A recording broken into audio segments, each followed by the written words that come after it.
কি গো, তুমি মন খারাপ করে বারান্দায় বসে আছো কেন? কি করব বলো? কোনো কাজ কাম নেই, কোনো ইনকাম নেই। কিভাবে কি করব সেটাই মাথায় আসলেই মন খারাপ হয়ে যায়। কেন? মাঠে আর কাজ নেই এখন? না বউ, খরা হয়ে মাঠ শুকিয়ে গিয়েছে, তাই কোনো চাষাবাদও নেই, কাজও নেই। তাহলে এখন আমাদের সংসার চলবে কিভাবে? সেটাই তো চিন্তা করছি। ছোট ভাইদের কাছে সাহায্য চাইতে যে যাব, তাদেরও তো একই অবস্থা। চিন্তা করো না, কোনো একটা ব্যবস্থা ঠিক হয়ে যাবে। কিছুই ঠিক হবে না বউ, কিছুই ঠিক হবে না। ছোট থাকতে বাবা মা কত বলতো যে লেখাপড়া কর, মন দিয়ে লেখাপড়াটা কর, তখন কথা শুনিনি। তখন যদি তাদের কথা শুনতাম, তাহলে আজকে এরকম অভাবে পড়তে হতো না। এখন তাহলে তুমি কি করবে? জানি না বউ। তুমি চিন্তা করো না, দরকার পড়লে আমি চাকরি করব। তুমি কি চাকরি করবে? তুমি তো জানো আমি ম্যাট্রিক পাশ করেছি। যে কোনো স্কুলে শিক্ষকতার চাকরি আমি খুঁজবো। তুমি কাজ করবে আর আমি বাড়িতে বসে থাকবো, বিষয়টা কেমন দেখা যায় জানো? কিছুই হবে না, এখন খেতে চলো, খাবার ঠান্ডা হয়ে যাবে আবার। কি রান্না করছো আজকে? ভাত আর মুসুর ডাল। চলো।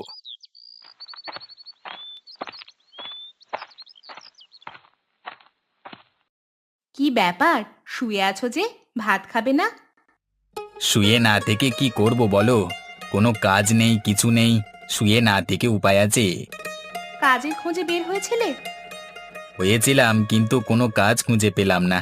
এখন থেকে মনে হয় আমাদের না খেয়েই থাকতে হবে গো। অন্য কোনো কাজের খোঁজ করে দেখো কোনো ব্যবস্থা হয় কিনা। অন্য আর কি কাজ করব? আমি তো আর ক্ষেতের কাজ ছাড়া অন্য কোনো কাজও পারি না। চিন্তা করো না, দরকার পড়লে আমি কোনো কাজ করব। তুমি মেয়ে মানুষ হয়ে আবার কি কাজ করবে? আমি তো সেলাইয়ের কাজ পারি। আমি গ্রামের মানুষের জামা কাপড় সেলাই করব। বিনিময়ে যে টাকা পাবো তাই দিয়ে সংসার চালাবো। সেলাইয়ের কাজ করবে? তা সেলাই মেশিন কেনার টাকা কোথায় পাবে? আমার কাছে তো একটা টাকাও নেই। চিন্তা করো না, আমি টুকটাক করে কিছু টাকা জমিয়েছি। আশা করি সেই টাকা দিয়ে একটা সেলাই মেশিন হয়ে যাবে। তাহলে তো ভালোই হয়। তুমি আমাকে কাপড় আর সুতো বাজার থেকে নিয়ে এসে দিলে আমি সেগুলো দিয়ে জামা বানিয়ে দেব। আর তুমি সেগুলো বাজারের দোকানে বিক্রি করবে। ঠিক আছে বউ। এখন ওঠো, ভাত খাবে চলো। আর চিন্তা করো না।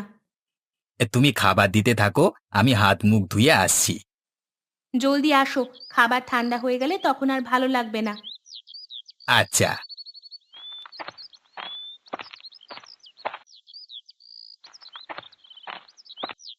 সকাল সকাল কোথায় গিয়েছিলে? কাজ করবার জন্য বের হয়েছিলাম। তা কোনো কাজের খোঁজ পেলে না? না বউ, খরার জন্য সব কাজ বন্ধ হয়ে আছে, কোনো কাজের ব্যবস্থা হলো না। কাজে বের হবে সে তো ভালো কথা, তাই বলে আমাকে একটু বলে যাবে না? আমি আরো ভাত রান্না করে তোমার জন্য বেড়ে রেখেছি। মন মেজাজ খুবই খারাপ ছিল, তাই আর বলে যায়নি। ক্ষুধা লাগেনি তোমার? সকাল থেকে তো কিছুই খাওনি। মন মেজাজ খারাপ থাকলে কি ক্ষুধার কথা মনে থাকে? খাবারের প্রতি রাগ করাটা কি ভালো দেখায়? ঘরে আসো, কিছু খেয়ে নাও, দেখবে ভালো লাগবে। বউ, আমার এখন খেতে ইচ্ছে করছে না, কানের কাছে এত কথা বলো না তো। বাচ্চাদের মতো জেদ করো না, বলছি না খাবে চলো। বুঝেছি, না খাইয়ে তুমি থামবে না, চলো। এতক্ষণে বুঝেছো। হাত মুখ ধুয়ে আসি, তুমি ঘরে গিয়ে খাবার বাড়তে থাকো, আমি আসছি। জলদি আসো তুমি, আবার খাবার ঠান্ডা হয়ে যাবে। আমি যাব আর আসবো। মনে থাকে যেন। কি গো, তোমার হলো? এই তো বউ, আমি এসে পড়েছি। হাত মুখ ধুয়ে আসতে এত সময় লাগে তোমার? যা হবার তা হয়েছে, এখন খেতে দাও তো। তুমি বসো, আমি খাবার দিচ্ছি। কি রান্না করেছো আজকে? কি আর রান্না করব, ঘরে তো চাল আর অল্প কিছু ডাল ছাড়া কিছুই নেই, সেটাই রান্না করেছি। আচ্ছা দাও।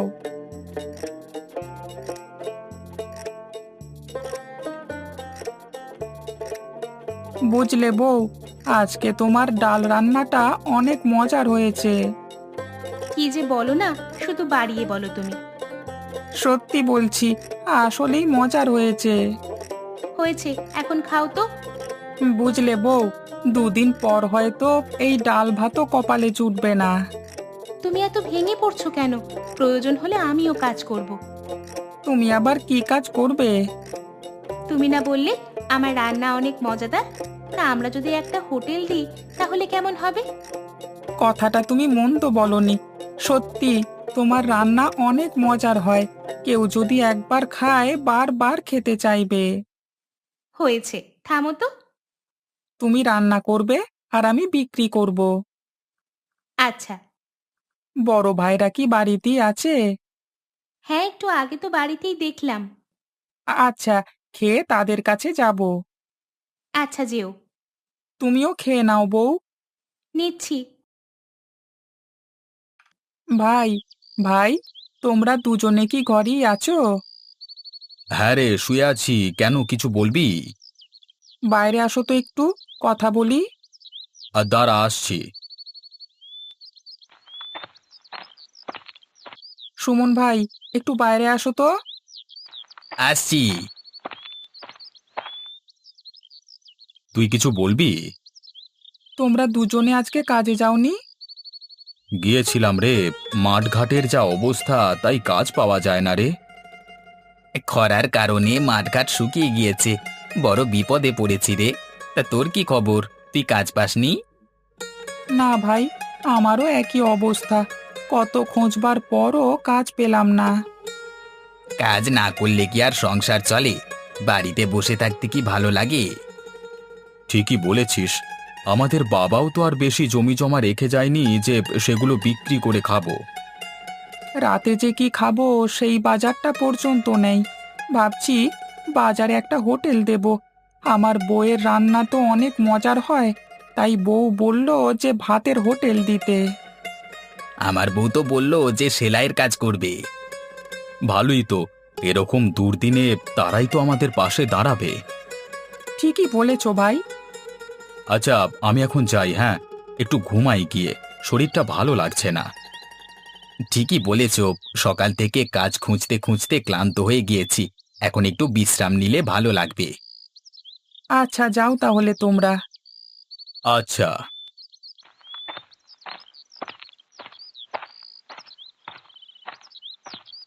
ভেতরে আসবো স্যার?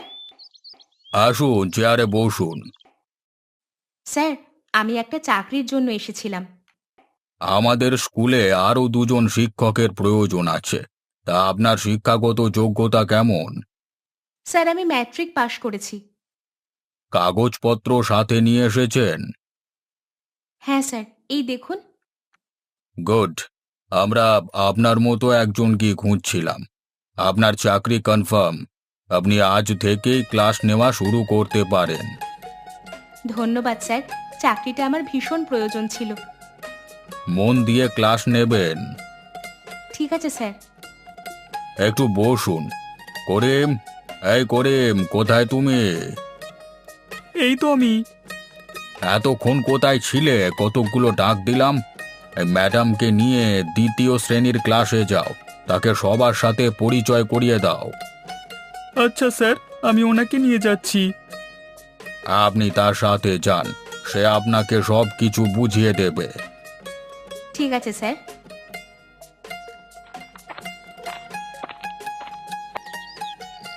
বউ, বউ, বাইরে আসো, দেখো কি নিয়ে এসেছি। ওমা, সত্যি সত্যি তুমি সেলাই মেশিন কিনে নিয়ে এসে পড়েছো? নিয়ে আসবো না? সব টাকা তো তুমিই দিলে।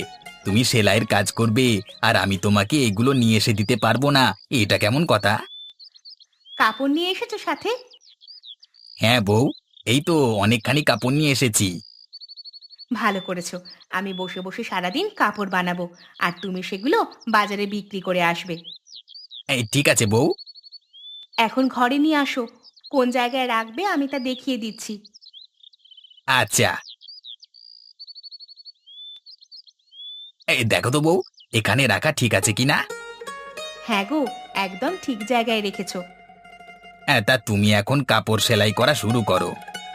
করছি। তা কি বানাবো প্রথমে?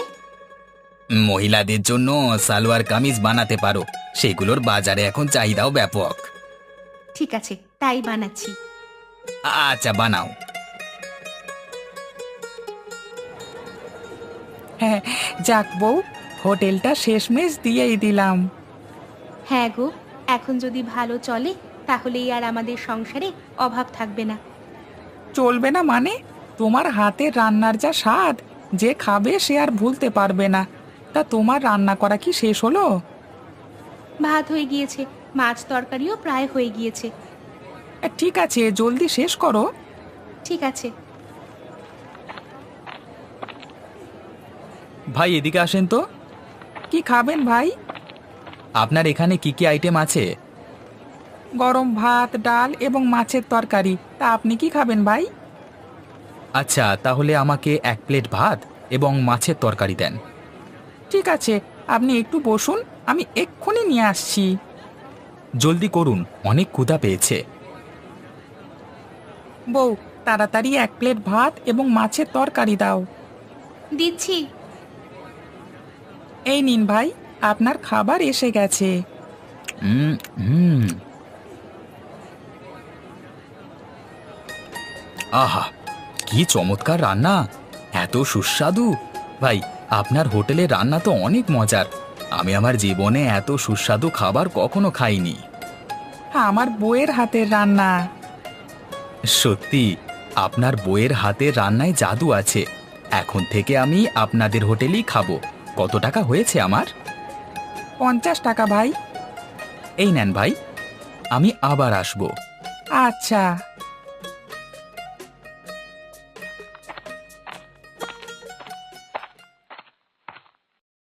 কি ব্যাপার চাচা, আপনারা এখানে বসে কান্না করছেন কেন? কে আর করব মা, এত কষ্ট করে বেগুনের চাষ করলাম, কিন্তু এখন এসে দেখি খেতে পোকার আক্রমণের কারণে সব ফসল নষ্ট করে দিচ্ছে। ও, এই ব্যাপার। তা আপনারা কোনো বিষ প্রয়োগ করেন নাই তো পোকা দমনের জন্য?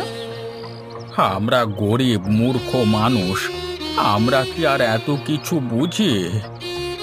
আপনারা বাজারে গিয়ে কীটনাশক কিনে নিয়ে আসবেন, নিয়ে এসে পানিতে ভালো করে মিশিয়ে স্প্রে করে দিবেন, তাহলেই সব পোকা মারা যাবে।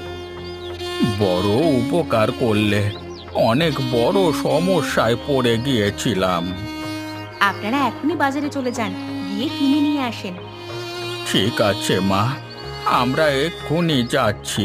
তা তোমার বাড়ি কোথায়? আমি আপনাদের এলাকারই বউ, গ্রামের একটা স্কুলে শিক্ষকতা করি। ভালো, তাহলে আমরা আসি কেমন? আচ্ছা।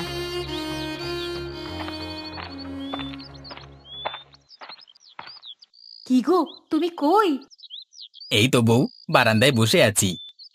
ভেতরে আসো। আসছি বউ। বলো বউ। এখন ভালোই চলছে আমাদের কাজ। আমি তো একা আর এত কাপড় বানাতেও পারছি না, আরো কয়েকজন লোকের প্রয়োজন। ঠিকই বলেছ, এখন বাজারে মহিলাদের কাপড়ের চাহিদা অনেক বেশি। আর কয়েকজন কাজ করলে ভালোই হতো। সাদিয়া, বাড়িতে আছো? হ্যাঁ আছি। তা আপনারা কে? আমরা এই গ্রামেই থাকি। ভেতরে আসুন। তা বলুন, আপনারা আমার কাছে কেন এসেছেন? বড় বিপদে পড়ে তোমার কাছে এসেছি। বলুন আমাকে, আপনাদের কি বিপদ? আর বইলেন না, আমাদের স্বামীর ইনকামে সংসার চলে না, তাই ভাবছি আমরাও আপনার মতো সেলাইয়ের কাজ শিখব। আপনারা চাইলে আমার সাথেই কাজ করতে পারবেন। এমনিতেই আমার আরো কয়েকজন লোক লাগতো, একা একা আর কাজ করে শেষ করতে পারি না। ঠিক আছে, আমি আপনাদের জন্য মেশিন আনিয়ে রাখবো, আপনারা কালকে সকালে এসে পড়বেন। আচ্ছা। বাঁচালেন আমাদের। এটা তো আমার দায়িত্বের মধ্যে পড়ে আপনাদের সাহায্য করা। ধন্যবাদ। কালকে সকাল সকাল এসে পড়বেন। হ্যাঁ বউ, আস্তে আস্তে তো আমাদের হোটেলে অনেক কাস্টমার আসছে। তাই তো দেখছি। এখন আমাদের হোটেলটা আর একটু বড় করা প্রয়োজন, তাই না? আমিও তাই ভাবছি। মানুষজন এখন এই হোটেলের মধ্যে ধরে না, এত এত মানুষ আসলে এখানে কি জায়গা হয়? তোমারও তো অনেক কষ্ট হচ্ছে একা একা এত রান্না করতে। ঠিকই বলেছ, আরও একজন লোক হলে ভালো হতো। একজনে রান্না করতে করতে দেরি হয়ে যায়। ঠিকই বলেছ, একজন লোকের প্রয়োজন যে তোমাকে সাহায্য করবে। আমাকে একটা কাজ দিবেন? আমি ছোট একটা ছেলে নিয়ে দুদিন ধরে না খেয়ে আসি। আপনার স্বামী কই? কয়েক বছর আগে মারা গেছে বোন। যদি কোনো কাজ দিতেন তাহলে কিছু কিনে খেতে পারতাম। তা তুমি কি ভালো রান্না করতে পারো? হ্যাঁ, পারি। তুমি চাইলে এই হোটেলে রান্না করতে পারো। বিনিময়ে তোমাকে কিছু টাকা এবং খাবার দিব। আমি রাজি আছি। আগে আপনারা এখানে বসে কিছু খেয়ে নেন। আপনারা অনেক ক্ষুধার্ত। আপনাদের অনেক দয়া। হাত ধুয়ে খেয়ে নেন, তারপর রান্নার কাজ শুরু করবেন। আচ্ছা। বউ, গ্রামে তো তোমার অনেক সুনাম ছড়িয়ে পড়েছে। তুমি গ্রামের কৃষকদের নানান ধরনের তথ্য পরামর্শ দিয়ে সাহায্য সহযোগিতার পাশাপাশি বাচ্চাদের ভালো মতো পড়াও। এটা তো আমাদের দায়িত্বের মধ্যে পড়ে, তাই না? তা অবশ্য ঠিক, তবু তোমাকে নিয়ে আমার গর্ব হয়। আমি আসলেই ভাগ্যবান যে তোমার মতো স্ত্রী পেয়েছি। তুমিও অনেক ভালো। দেখেছো এখন কেমন বেশি বেশি কাপড় বানিয়ে বাজারে বিক্রি করছি? সবকিছু তোমার জন্য সম্ভব হয়েছে বউ। গ্রামের মানুষের প্রতি তোমার ভালোবাসা দেখে আমি সত্যিই খুব খুশি। তুমিও তো আমাকে অনেক সহযোগিতা করেছো। তবু তুমি না থাকলে আমরা এরকম অবস্থানে কখনো পৌঁছাতে পারতাম না। তোমাকে বলেছিলাম না যে বেশি চিন্তা করো না, একদিন সব অভাব দূর হয়ে যাবে। দেখলে আজ আমাদের আর কোনো অভাব নেই। সবই তোমার রান্নার জন্য, তাছাড়া কোনো কিছুই হতো না। তোমার কারণে একজন অভাগীর কর্মসংস্থান সৃষ্টি হয়েছে। তুমি না থাকলে আমিও এগুলো কিছুই করতে পারতাম না।